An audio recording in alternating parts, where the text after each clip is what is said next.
close your eyes gently. Be comfortable and relaxed.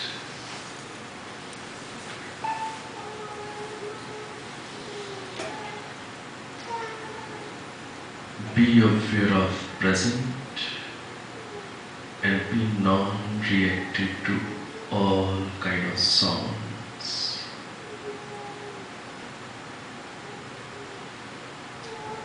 Just accept present as the present is,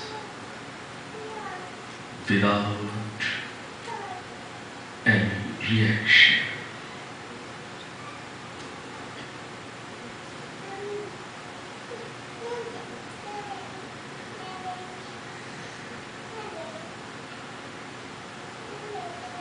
Now sensing your breath inside the nostrils.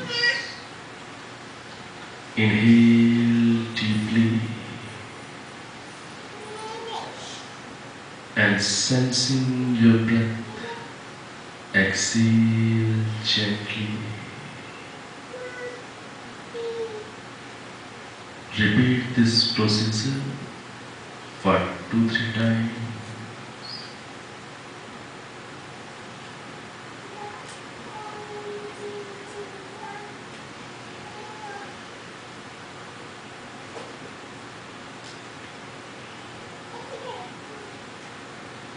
मन को शांत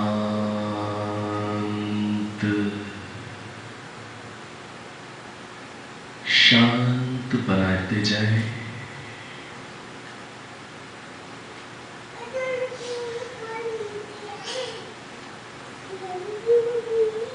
और स्वयं को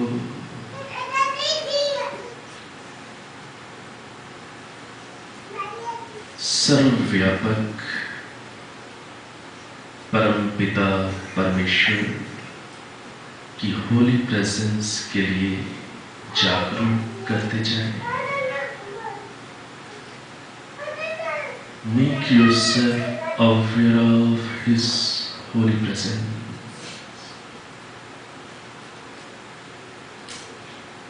अभी और यहीं ईश्वर आपके साथ है।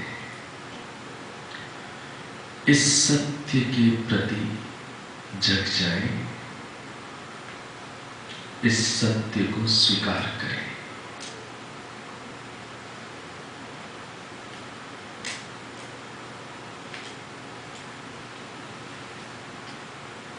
एक वेद मंत्र का मैं उच्चारण करूंगा। उसका भाव है, हे परम पिता परमेश्वर, हम प्रतिदिन प्रातःकाल और सायंकाल आपके प्रति नमस्कार की भेंट अर्पित करते हुए अपने जीवन को शुद्ध पवित्र बनाते हुए आपकी आज्ञाओं का पालन करते हुए आपको सर्वात्मना समर्पित होते हुए हम आपकी शरण में उपस्थित हैं। हमें स्वीकार करें, हमारा मार्गदर्शन करें। ये भाव है वेद मंत्र का। आप इस प्रकार से शरणागत भाव में स्वयं को लाइए और इसी भाव में स्वयं को रखिए।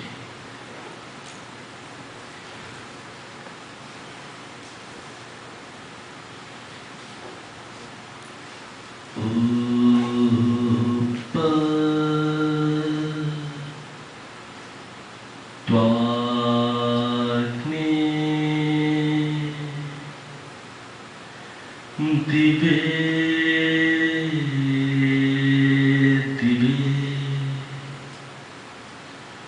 दोषापस्तर धीयते या वयं नमो भरन्तएमसि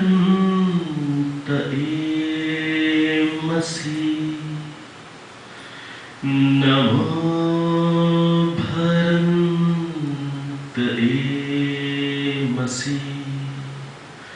नमो भरन्तएमसि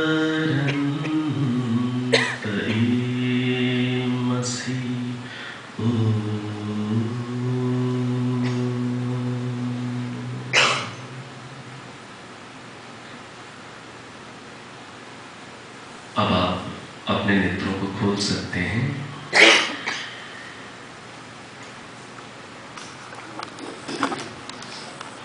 Respected, distinguished scholars,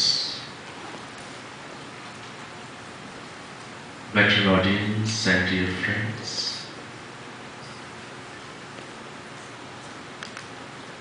भक्ति भाव से भरकर जब भजनों को गाते हैं तब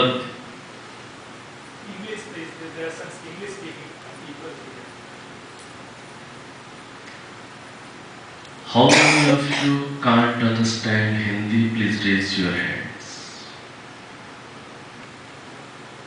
There are only 2 persons. So let me allow to speak in Hindi to give my final speech. Kids are here too. They understand Hindi, but it'd be helpful in English too. Okay, I think in last someone will give summary in English. It will be better. I have very less time. तो जीवन के अंदर जब हम भजनों को गाते हैं और भजनों को गाते हुए जब व्यक्ति भाव में भरता है तब क्या होता है? रूपांतरण। तब होता है ट्रांसफॉर्मेशन। जैसे जैसे श्रद्धा के साथ, भावना के साथ आप भजन गाते हैं, भजन सुनते हैं, तो हृदय परिवर्तित होता है, भावनाएं शुद्ध होती हैं और सात्विकता का संचार होता है। और ये वो पल होते हैं जिन पलों में व्यक्ति ईश्वर की अनुभूति के निकट पहुंचता है। और समझना है एक बात को, अच्छे से समझना है। जैसे अग्नि के निकट जब बैठते हैं तो अग्नि का ताप, अग्नि की ऊष्मा, ऊर्जा आपको मिलती है। इसी प्रकार से जब ईश्वर के निकट जब आप इस जागरूकता में आकर के बैठते हैं तो आपको भी ईश्वरीय ऊर्जा, ईश्वरीय शुद्धता मिलती है। लेकिन समझना है एक बात को, ईश्वर का विशेष सहयोग, ईश्वर की विशेष सहायता उस व्यक्ति को मिल जाती है जो व्यक्ति तन से, मन से, वाणी से, धन से, साधनों से जो कुछ भी कहलाता है मेरा, है तेरी ही करुणा का एक कण, तेरी वस्तु तुझको अर्पण। जो कुछ कहलाता है मेरा, है तेरी ही करुणा का एक कण। इस भाव में आकर व्यक्ति तन को, वाणी को, मन को, धन को, साधन को जब ईश्वर की ही आज्ञा में समर्पित कर देता है तो ईश्वर की विशेष कृपा का पात्र हो जाता है। विशेष कृपा उसके ऊपर बरस जाती है।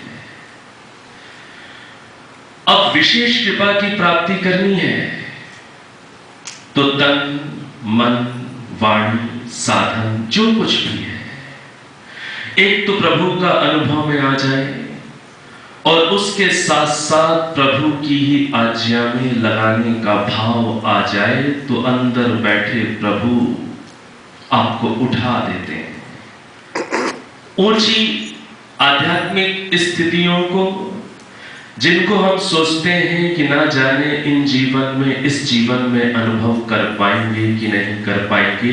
उस दिशा में आपका एक ये समर्पण, सब कुछ उसका मानने का भाव, जो ज्ञान है, जो बल है, जो इंटेलिजेंसी है आपके अंदर, जो भी डिवाइन क्वालिटीज हैं आपके अंदर, उन सब को प्रभु का मानकर उसके लिए समर्पित जब आप कर देते हैं, तो प्रभु आपको अंदर उठा देते हैं।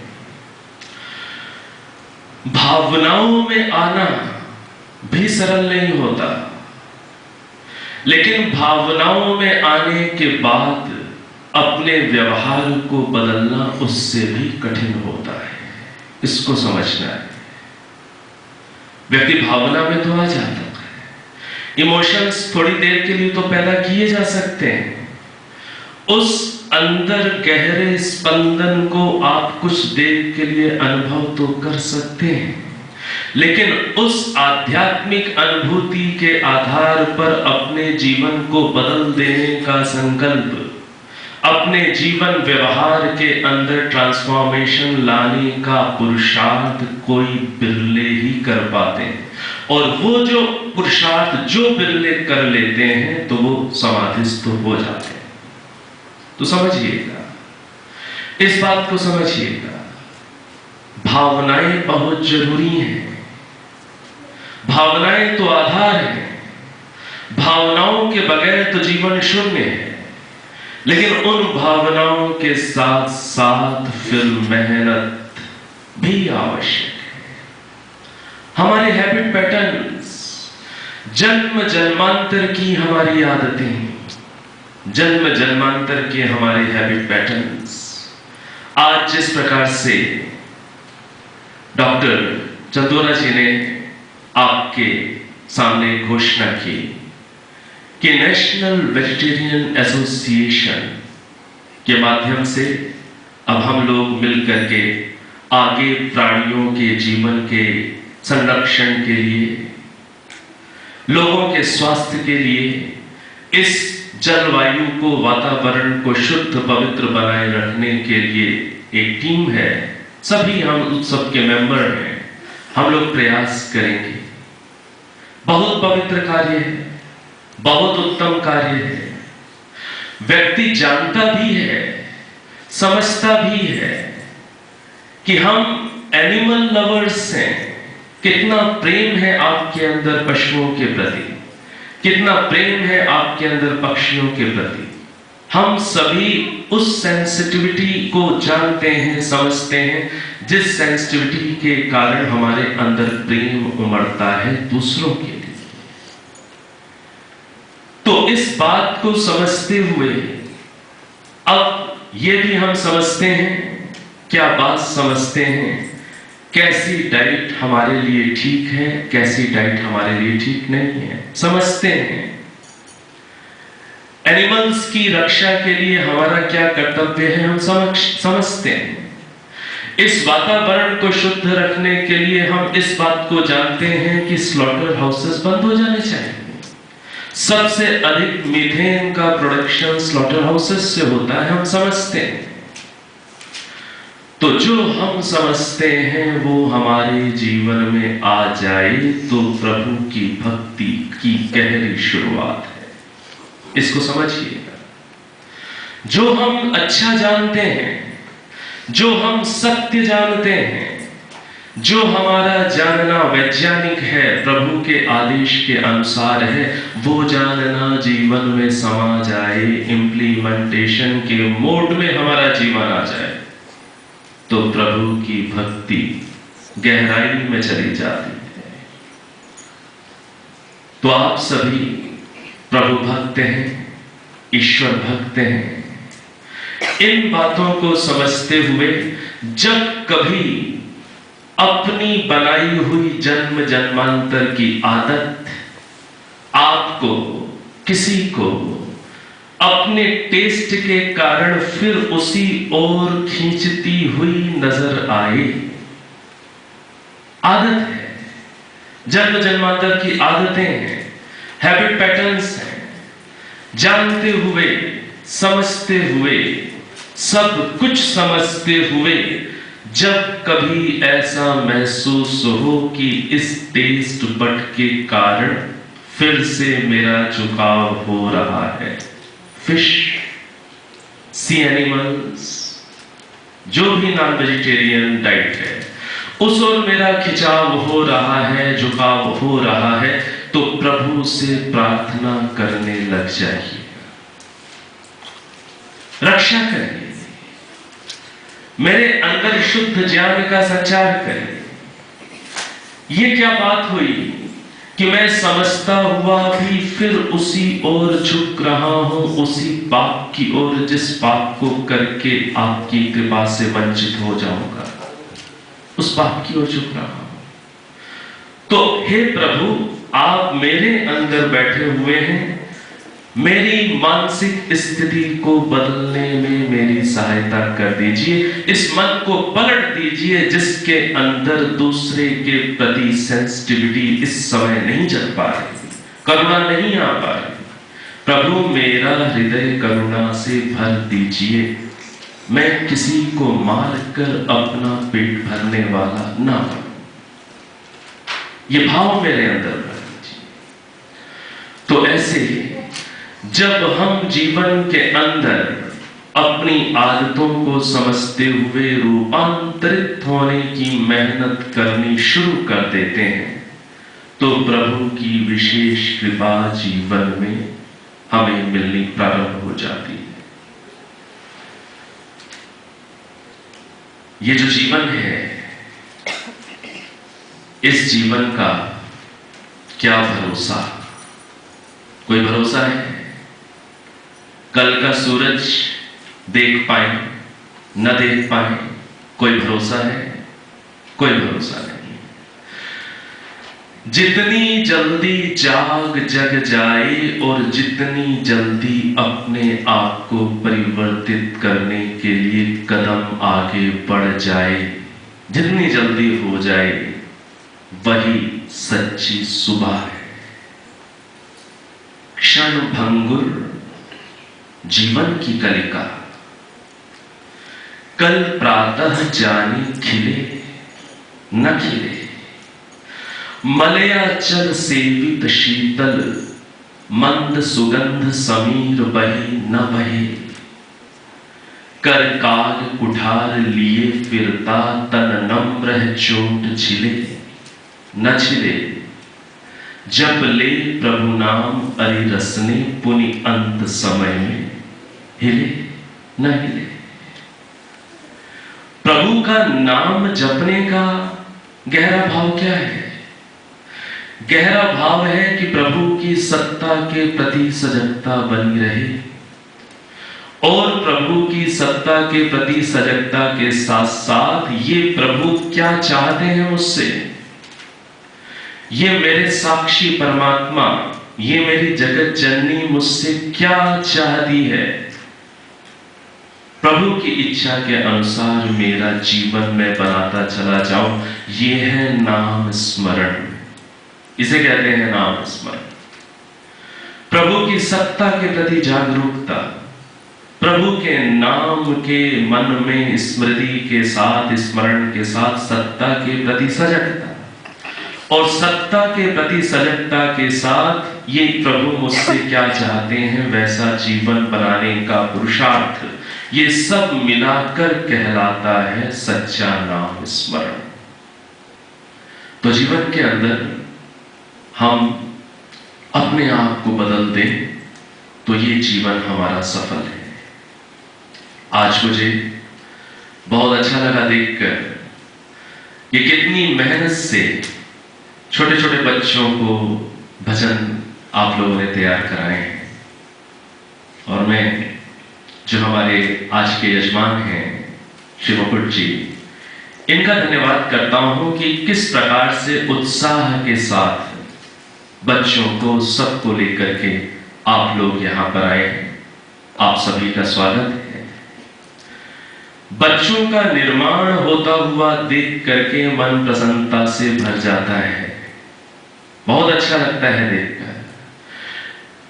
उसके साथ साथ एक चीज पर आप विशेष ध्यान दे रहे होंगे, बच्चों को ऐसा बनाना है कि बच्चे अपनी जो भारतीय संस्कृति है, अपनी जो वैदिक संस्कृति है, अपनी जो ऋषियों की जो परंपरा है, उस वैदिक संस्कृति अपना जो सच्चा हिंदुइज्म है, उसके प्रति बच्चों का नॉलेज इतना डीप बने, इतना गहरा बने, इतना साइंटिफिक बने, इतना लॉजिकल बने, इतना ऑथेंटिक बने कि ये हमारे बच्चे कल जब कॉलेज में जाएंगे, हॉस्टल लाइफ में जाएंगे, या यदि उस लाइफ में है, तो ये बच्चे हिंदुइज्म में के ऊपर पूछे जाने वाले क्वेश्चंस, हर चीज का आंसर बड़े साइंटिफिक ढंग से, लॉजिकल ढंग से दे सकें और ये सच्चे हिंदुत्व के सच्चे प्रहरी बन सकें। बहुत अच्छा लगता है। तो ये जो बच्चे हैं, इन बच्चों को कैसे बातों को सिखाना है, ऐसी बातों को सिखाना है कि जो बातें कट ना सकें। ईश्वर का स्वरूप ऐसा समझाना है कि जिस स्वरूप को सुन करके सब नतमस्तक हो सके, जिस पर प्रश्न रेस ना हो सके। ईश्वर के भजन ऐसे सिखाने हैं कि जिन भजनों को सुन करके लोग भावना में भर भी सकें और ईश्वर के वास्तविक सच्चे स्वरूप से जुड़ भी सकें। निर्भ्रांत, भ्रांति रहित ईश्वर का ज्ञान, आध्यात्मिक ज्ञान, हमारे सिद्धांतों का ज्ञान, संस्कृति का ज्ञान, इन बच्चों को यदि हम आज देना प्रारंभ कर दें, तो ये बच्चे कल बड़े होकर के आपकी संस्कृति के प्रहरी हैं। और यदि बच्चों का हृदय, बच्चों के कॉन्सेप्ट्स क्लियर नहीं बन पाए, तो होता क्या है? होता यह है कि जब बच्चे बड़े होकर के हॉस्टल लाइफ में होते हैं, कॉलेज के लेवल में होते हैं, और जब अपने फ्रेंड्स के साथ उनके डिस्कशंस चलते हैं, ये नेचुरल है, डिस्कशंस होंगे, आर्ग्यूमेंट्स होंगे, और बच्चा यदि उन आर्ग्यूमेंट्स का आंसर ठीक नहीं दे पाता, उसकी बात कट जाती है, तो बचपन से तब तक सिखाई गई सारी मेहनत पर बच्चा भी सोचता है, मैंने क्या सीखा था? क्यों मैं डिस्कशन में अपनी बात को मैं प्रूव नहीं कर पा रहा? मेरे आर्ग्यूमेंट्स को क्यों कट रहे हैं? तो बच्चों का निर्माण आपको करता हुआ देखकर मन बड़ा हृदय से प्रसन्नता में भरता है। उसके साथ साथ बच्चों को ऐसा सॉलिड बना दीजिए, सिद्धांतों में इतना पक्का बना दीजिए कि ये बड़े होकर के अपने फ्रेंड्स को नहीं, दुनिया को कन्विंस कर सके, और दुनिया को हमारे ऋषियों के चरणों पर ला सके, दुनिया को सच्चा हिंदुत्व समझा सके।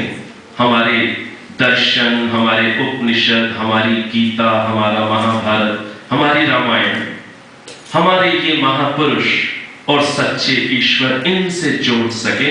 ऐसा बच्चों को रेज करने से हमारी आत्मा आप सबकी संतोष से भर जाती है। तो इस प्रकार से जीवन के अंदर हमने जो ठीक जाना, ठीक समझा, उसे जीवन में लाने का पुरुषार्थ हमें प्रभु की कृपा का पात्र बना देता है। मैं जानता हूं समय थोड़ा है, लेकिन मैं चाहता हूं कि आए हैं इतनी दूर से पूरी अपनी भजन मंडली के साथ, तो उन्हें सुनने का भी हमें अवसर जरूर मिले। और जब भजन का ही माहौल है तो भाई हम भी कुछ सुना दें, ठीक है? तो कुछ चीजें, एक तो इस चीज को समझें कि ये जीवन जो आज ईश्वर की कृपा से इतना सुविधाओं से परिपूर्ण है, इतना सुंदर है, ये एक समझ बन जाए, एक दिन इस जीवन की भी सांझ आएगी। इसको समझिएगा, ये समझ यदि बन जाए, जीवन अब चमके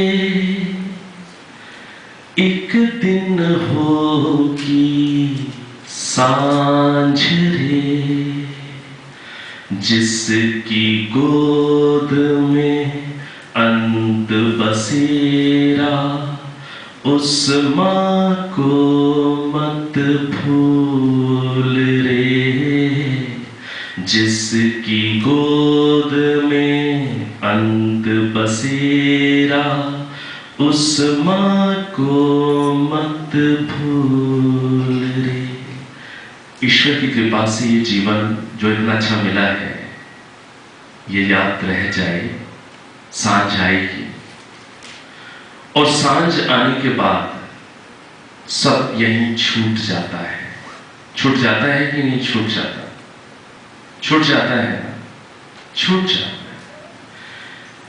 ये जो चीज छूट जाती है, इस छूट जाने वाली चीज में इतना आसक्त मैं रह जाऊं कि मैं उस मां को ही भूल जाऊं जो मेरे साथ है, उस मां को ही स्मरण करने का समय ना निकाल पाऊं।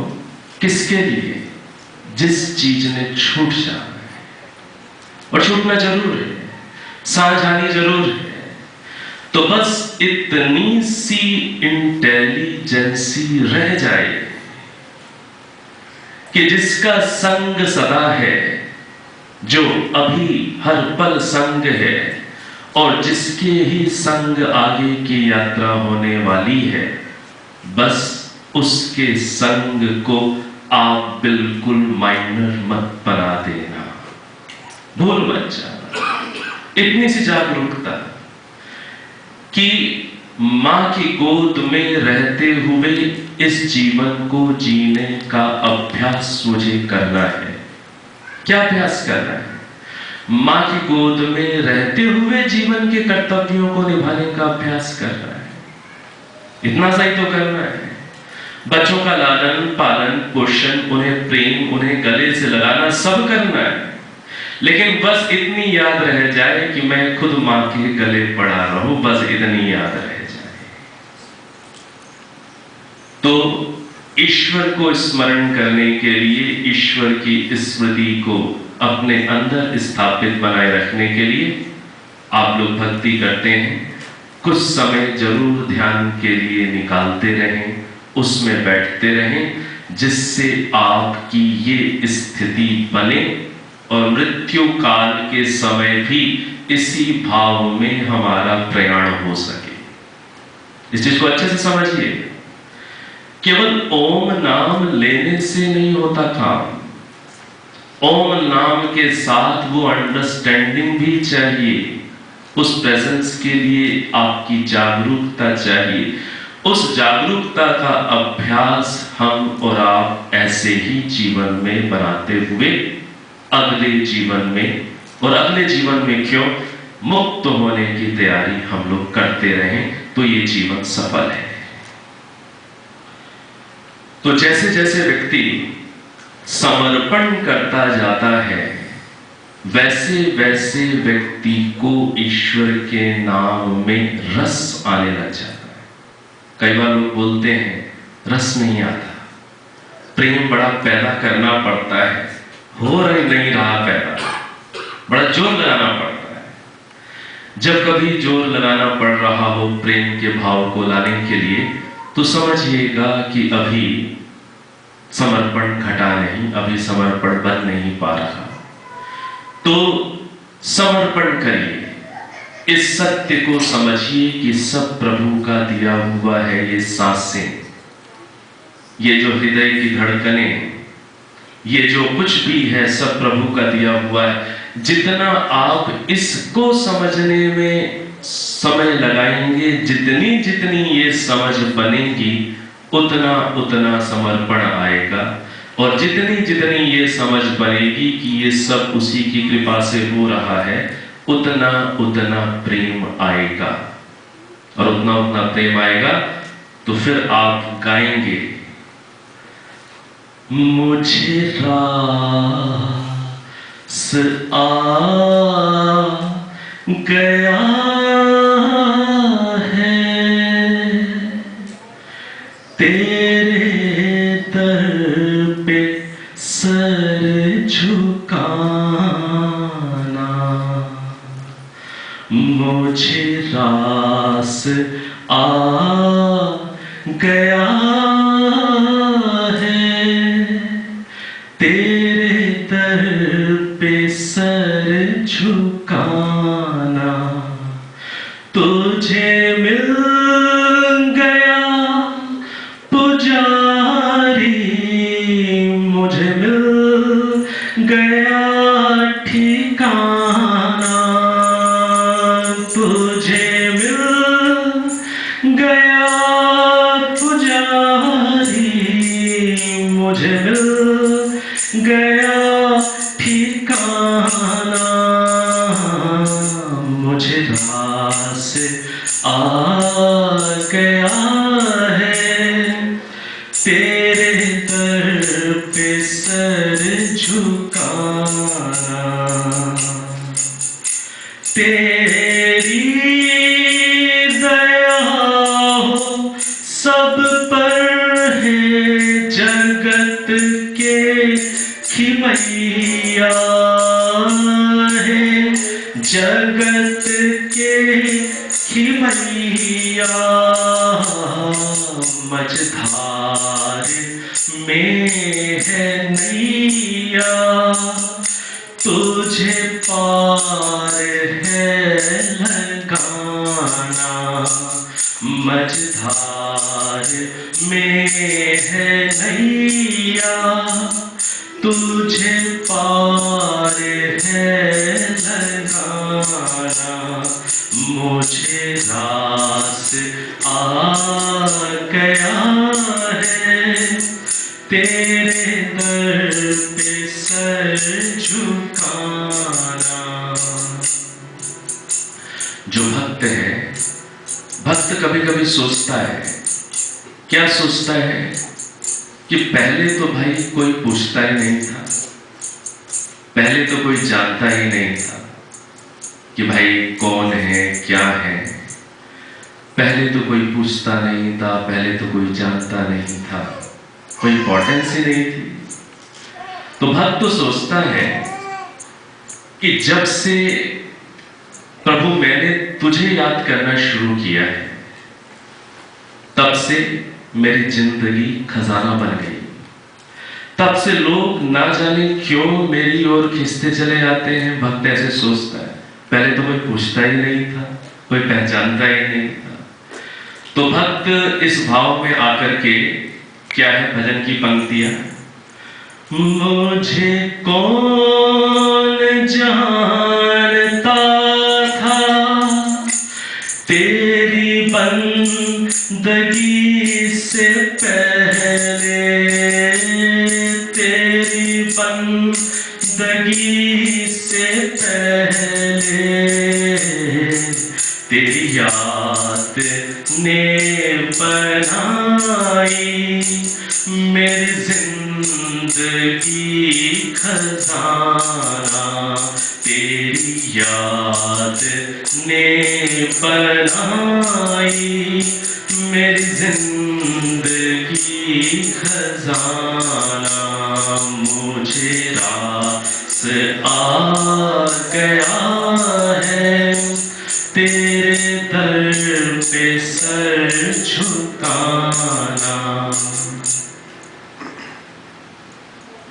तो सर तो झुकाया हुआ है आप सबने, तो ये जो सर झुका हुआ है ये झुका ही रहे, उठे, उठ जाता है ना सर।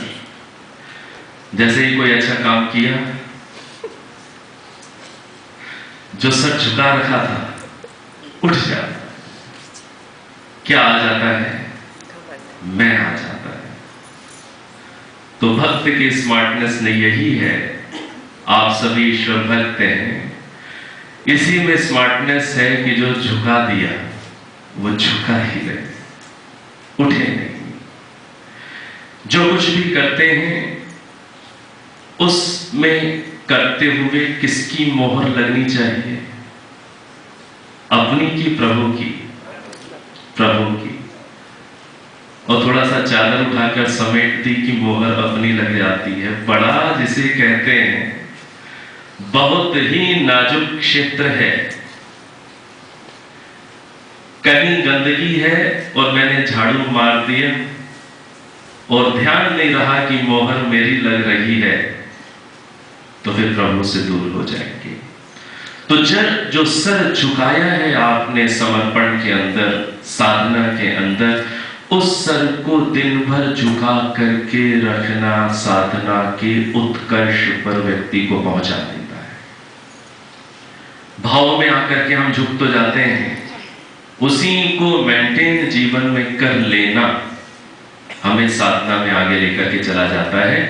तो मैंने कुछ बातें शायद बहुत कुछ संकेत रूप में बहुत कुछ कह दिया है, समझदार लोग समझते हैं। तो हम अपने जीवन को ट्रांसफॉर्म करें, सर को झुका करके ही रखें और अपनी नई पीढ़ी को ऐसा बनाएं कि उनका सर किसी के सामने झुके नहीं। ठीक है, धन्यवाद सबका।